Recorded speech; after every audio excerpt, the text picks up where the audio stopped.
I'm talking to Shelly Whitehead today. Shelly is a UK relationship and bereavement coach. Hi, Shelly. How are you? Good morning, Joanne. I'm really well. How are you? I'm excellent, thank you. Now, Shelly, you've written a book called How to Get a Date in 28 Days. Can you tell me a little bit about the book, and specifically, can you share some tips or advice on how you get a date in 28 days? Well, How to Get a Date in 28 Days is a 4-week process that will fundamentally change the way women approach dating. It leaves them feeling authentic, confident, and reconnected to the life they've always dreamed of. It starts off with what we'll call the clearing phase. And I'll give you a tip from each of the 4 weeks, so just a very brief one. The clearing phase is really working on body, mind, and space. Let's look at the space thing. When a woman is sitting with me, the one thing we really want to establish, does she have space in her life for a new man? And it's a physical clearing of space, because if you've been in a long-term relationship, the last thing you want are, kind of the mausoleum of images on the wall and photographs all around of your ex or late partner. As in myself, I have remarried after losing my first husband. And we do have photographs of Simon around in the home with the children, because they're 3 children. And it's lovely to see photographs of Simon with the children. But there certainly isn't kind of a whole wall dedicated to this life with Simon. And it would be an indication as to whether this person is really ready to embrace love again. So clearing space is very important. Having space, covered space, kind of symbolic, as in there's space in my wardrobe for a man to put his things. And there are generally 2 bedside tables next to the bed. Are they both full of your stuff? Is one empty?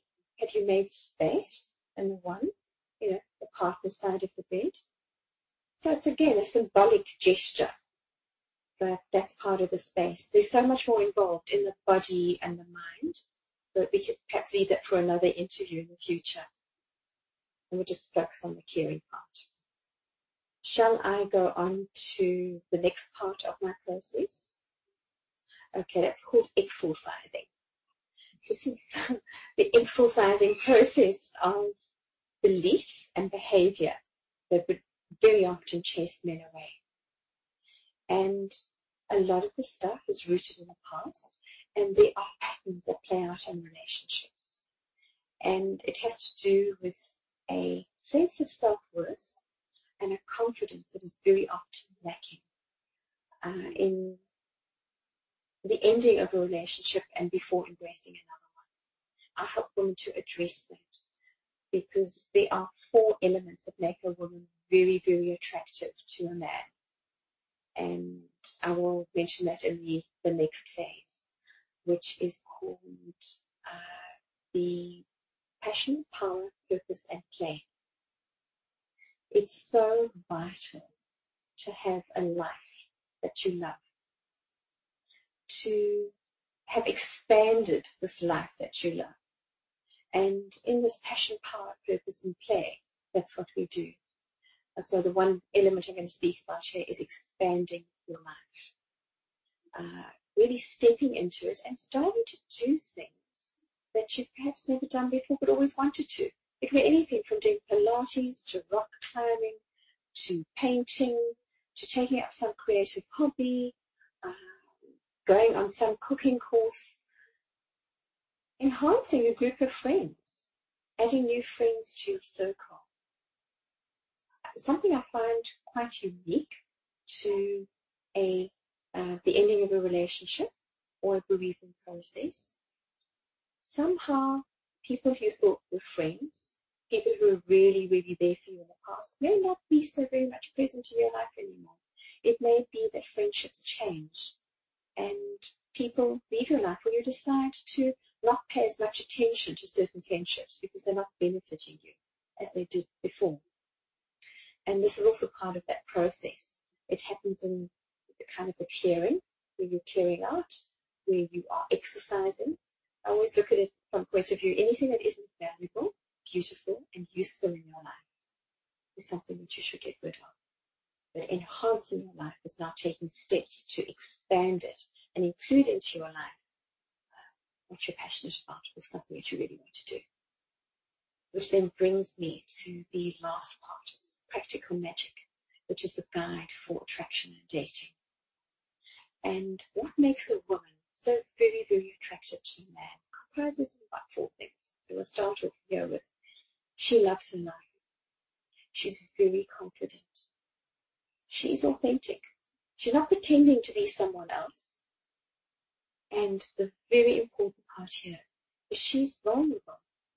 When I say vulnerable, I sometimes get a look from my clients as in, oh, because they often see vulnerability as a weakness. Vulnerability is an extreme strength. It is profound. Vulnerable is being able to talk about your feelings, what makes you happy, what makes you sad. In the dating world, a man generally will be the thinker.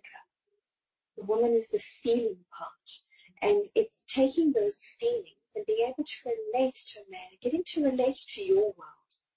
And that's the key to attraction. A man connects to a woman because of her feelings. It's an emotional connection. It's not about what she does and where she's been and who she is. It's about the feeling part of herself, and that's the vulnerable part that is so, so important. And a little word of advice when it comes to that practical magic, when it comes to dating. Internet dating is a huge thing today. Having a great internet profile, dating profile, is essential. I recommend that women have at least 10 photographs in different situations, smiling with girlfriends, out and about, doing things that you enjoy. So representing, kind of a wide variety of who you are and what you do in your life, and not have a very boring profile. Not have a boring profile at all is essential. I have a copywriter that I refer a lot of my women to because she writes the most beautiful internet dating profiles. And if anyone's interested, they can definitely email me. I'm very happy to pass on her details. Shelly, what do you think made a successful relationship when men and women are so different? It would definitely be feeling safe in your relationship and having a great communication.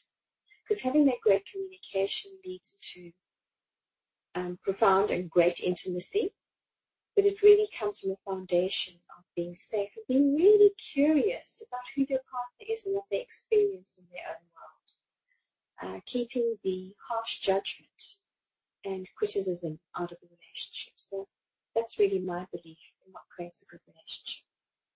Thank you, Shelly. Thank you so much for talking to me today. You're welcome. Very welcome, Jan. Thank you.